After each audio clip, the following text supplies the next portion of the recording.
নমস্কার প্রিয় দর্শকবৃন্দ, আজকের বিশেষ পর্বে আপনাদের সকলকে স্বাগত জানাই। আমি ইতিমাঝি আয়ুর্বেদিক এবং মডার্ন নিউট্রিশন এক্সপার্ট আপনাদের জন্য নিয়ে এসেছি নতুন এক রেমেডি নিয়ে। আপনারা কি প্রায় গ্যাস অম্বলে ভোগেন বা কিছু খাওয়ার পরই পেট ভার হয়ে লাগে, মনে হয় পেট ফুলে গেল, তাহলে আপনারা কী করবেন বা এটার থেকে আপনারা কি উপায়ে আপনারা সুস্থ হয়ে থাকতে পারবেন? আমি আজ দুটো টিপস নিয়ে এসেছি।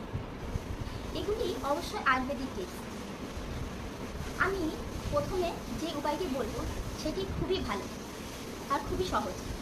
আপনারা বাড়িতে আদা কুচি করে নিন। আদা কুচির মধ্যে কিছু পরিমাণে সৈন্দব লবণ দিয়ে সেটি খাওয়ার 10 মিনিট আগে 1 ইঞ্চ করে কেটে সেটা খেয়ে নিন। সৈন্দব লবণ দিয়ে সেটা খাওয়ার 10 মিনিট আগে খেয়ে নিন। দেখবেন আপনার খাবার হজম করতে সাহায্য করবে আর পেট ভার লাগবে না। যাদের গ্যাসের প্রবলেম থাকে তাদের জন্য এটা খুবই ভালো। আর যারা অনেক দিন ধরে এই গ্যাসের প্রবলেমে ভুগছে তাদের জন্য এক ওষুধই বলতে পারেন। এটা আপনারা নিজেরা বাড়িতে বানিয়ে রেখে দিন এবং তারপর সেটা খাবেন। আর খাওয়ার উপায়টাও আমি আজ বলে দেবো আপনাদেরকে। আপনারা কালা মুনাক্কা পাওয়া যায় বাজারে, ব্ল্যাক কালারের কিশমিশ।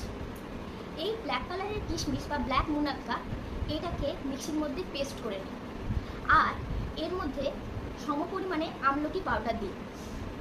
যদি আপনি 250 গ্রাম কালা মুনাক্কা নেন তাহলে 250 গ্রামের মতো আপনাকে আমলকি পাউডার নিতে হবে। তারপর সেটা বড়ি বানিয়ে নিন। বড়ি বানানোর পর সেটা কৌটোর মধ্যে প্রিজার্ভ করে রাখুন এবং খাওয়ার 10 মিনিট আগে এটি ঈষৎ উষ্ণ গরম জল দিয়ে খেয়ে নিন। দেখবেন আপনাদের সকলের খুব ভালো লাগবে এবং আপনারা সুস্থ থাকবেন।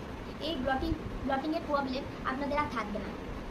এটি কিন্তু খুবই ভালো একটা রেমেডিস। আপনারা ট্রাই করুন, সুস্থ থাকুন, ভালো থাকুন।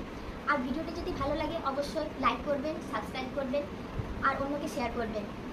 নিয়ে আসছি পরের ভিডিওতে আরেকটি নতুন রেমেডিস নিয়ে, আয়ুর্বেদিক টিপস নিয়ে। আর আপনাদের যদি কিছু প্রবলেম থাকে, আপনারা যদি ডায়েট সম্বন্ধে কিছু জানতে চান তাহলে আমাকে অবশ্যই কমেন্ট বক্সে জানাবেন। আমি আপনাদেরকে অবশ্যই হেল্প করার চেষ্টা করব। নমস্কার।